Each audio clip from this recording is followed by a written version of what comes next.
I am thrilled and very honored to introduce our commencement speaker today. Jacob Mchangama is the founder and executive director of the Future of Free Speech. He is a research professor at Vanderbilt University and a senior fellow at the Foundation of Individual Rights and Expression, also known as FIRE. In 2018, he was a visiting scholar at Columbia's Global Freedom of Expression Center. He has commented extensively on free speech and human rights in outlets including The Washington Post, The Wall Street Journal, The Economist, Foreign Affairs, and Foreign Policy. Jacob has published in academic and peer-reviewed journals including Human Rights Quarterly, Policy Review, and Amnesty International Strategic Studies. He is the producer and narrator of the podcast Clear and Present Danger, A History of Free Speech, and the critically acclaimed book Free Speech, A History from Socrates to Social Media, published by Basic Books in 2022. He is the recipient of numerous awards for his work on free speech and human rights. He possesses a law degree from the University of Copenhagen and a master's in human rights and democratization from EMA University. It is my distinguished pleasure and honor to introduce Jacob Mchangama. Thank you.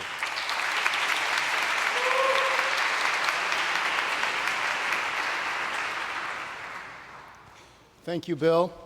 It's a real honor to be here today. So good morning to the esteemed faculty, to the proud parents, and of course the graduates of the class of 2024. So I know that those of you sitting right there are thinking, really? We just graduated and then they asked some random European guy to lecture us about free speech. If this was a TikTok video, you would already have swiped to the next video. Okay, boomer, you're not even on TikTok, I hear you say, which is true. So before I cringe out this place, allow me to get a bit more serious. Being here today, I assume you've all passed civics, but don't worry, I'm not going to quiz you on old philosophers, the speeches of America's founding fathers, or important First Amendment Supreme Court cases. But I do want to convince you that free speech is the most important of rights, and that its survival is more important and decisive for your future than you may think. Now, have you ever thought about how different your life would be without the freedom to learn what you want? My guess is probably not. And why would you?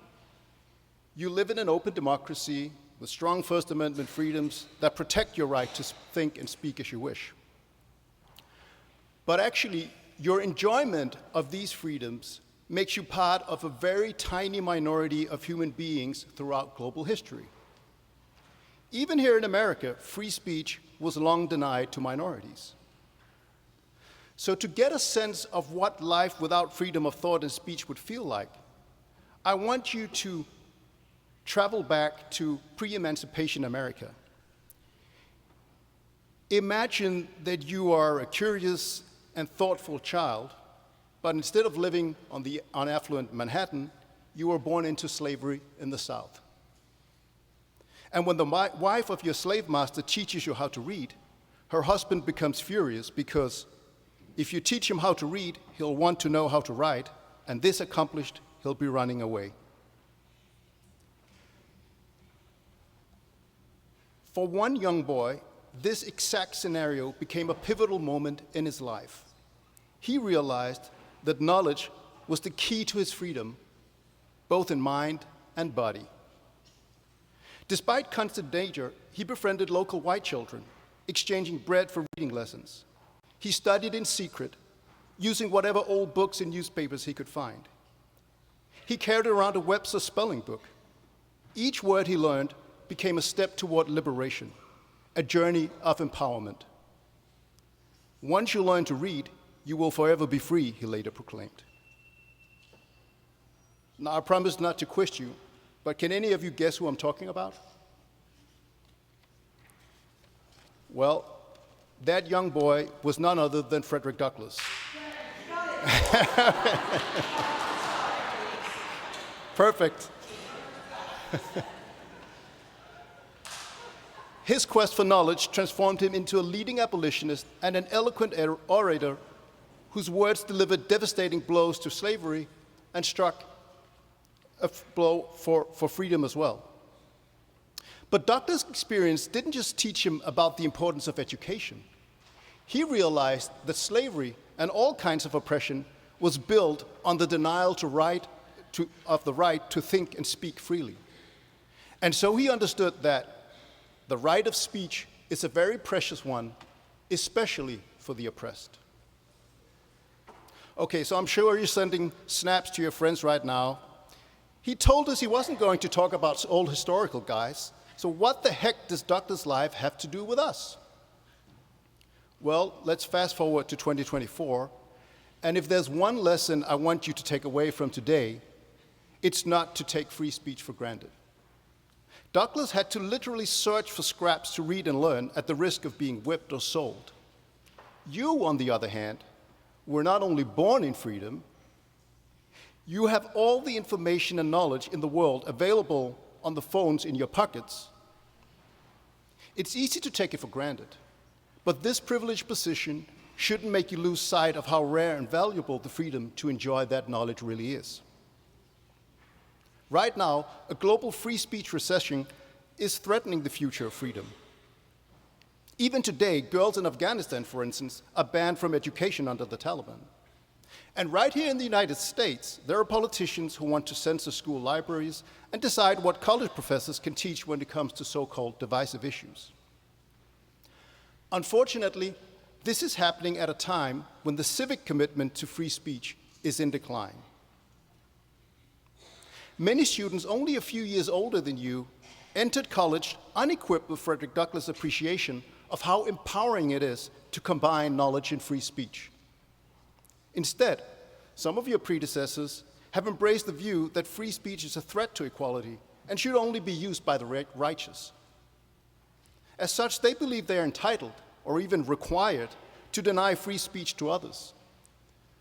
45% of college students think blocking other students from attending a speech is acceptable. A full quarter of students think that using violence to stop a campus speech is okay. And we're seeing this play out right now with protests across campuses over the war in Gaza. Now, in some cases, peaceful campus protests have served as examples of what the First Amendment is all about. And some protests have been met with overzealous and unconstitutional responses from politicians and the police.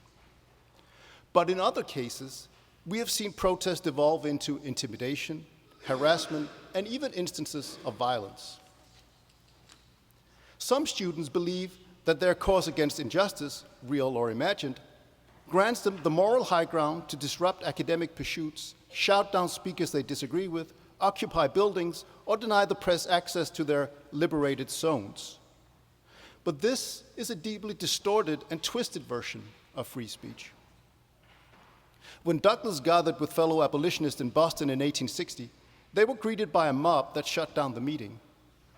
That prompted Douglas to deliver his famous A Plea for Free Speech in Boston. And he said, "There can be no right of speech where any man is overawed by force and compelled to suppress his honest sentiment." I know that it might be tempting in the heat of passion and the certainty of our beliefs to drown out opposing voices, especially ideas that might offend or upset various groups and minorities.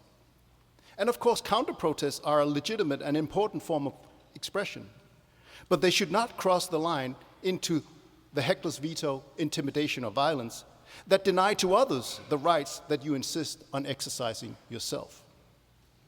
As Douglas said, to suppress free speech is a double wrong. It violates the rights of the hearer as well as those of the speaker. Students willing to disrupt but unwilling to listen also fail to grasp a crucial life hack. When you shut down a speaker who you may disagree with on 90% of the issues, you lose the opportunity to find common ground or learn about the other 10%. You might encounter ideas that you haven't considered. And even if you can't persuade or be persuaded, you might learn more about your own biases and preconceived notions about the world. But what we're seeing play out in too many places in America today is not a healthy culture of free speech. Giving in to righteous anger and moral outrage can make us feel good about ourselves in the short term. But all too frequent, these feelings channel and incentivize destructive behavior in the long term. This was something that the Buddha recognized 2,500 years ago when he wisely observed that anger has a honeyed tip but poisoned roots. Douglas taught us that free speech and equality are friends, not enemies. Speech in response to hate or offense can be a much more powerful weapon than enforced silence. Suppression of unsavory ideas can drive people into deeper echo chambers, create societal resentment and conflict, or be deployed against the very minority groups that hate speech bans are intended to protect. In short, restricting free speech is often a cure worse than the disease. And luckily, there are other ways to address harmful speech that don't rely on the police, cancel culture, or mob action. Counter speech can bring people into the conversation and expose their views to the light. You can challenge, debunk, and critique speech you find harmful. You can use humor to expose the absurdity of bigoted viewpoints. You can also amplify alternative voices to try to foster empathy and understanding. And there are great role models leading the way. Now, for a black blues musician, Daryl Davis has a rather unusual passion. He attends Ku Klux Klan rallies and befriends white supremacists. Not because he wants to join a movement that hates him on the basis of the color of his skin, but because he believes that difficult conversations based on empathy can change the world. Through these conversations, Davis has convinced over 200 Klan members to hang up their robes and become agents of change in bigoted communities. And you also have the opportunity to be agents of positive change. Your generation has the unique opportunity to reverse the current free speech recession and reclaim the power of free speech as a weapon for progress. To do so, you who have benefited from unprecedented advances in human affairs must resist the impulse of sensorial outrage and contribute to keep alive a vibrant culture of free speech. Such a culture is based on tolerance. Real tolerance requires understanding. Understanding comes from listening, and listening presupposes speech. In doing so, I urge you to go beyond adding to the noise. Strive to elevate the conversation. Learn to spot the poison roots before you're tempted by the honeyed tip of self-righteousness. Embrace the complexity of different viewpoints and be willing to admit when you're wrong. As you head to college, commit to challenging your own beliefs by seeking out diverse perspectives. Make it a goal to learn from those who think differently. This way, when you look back on your journey at your next graduation, you'll see the wisdom and the knowledge you've gained since today. Congratulations, class of 2024. You're equipped not just with knowledge, but with the power to shape the future of free speech. Go forth and prove that the pen is not only mightier than the sword, but that thoughtful speech can overcome the sound and fury of our times. Thank you, and let the debates begin.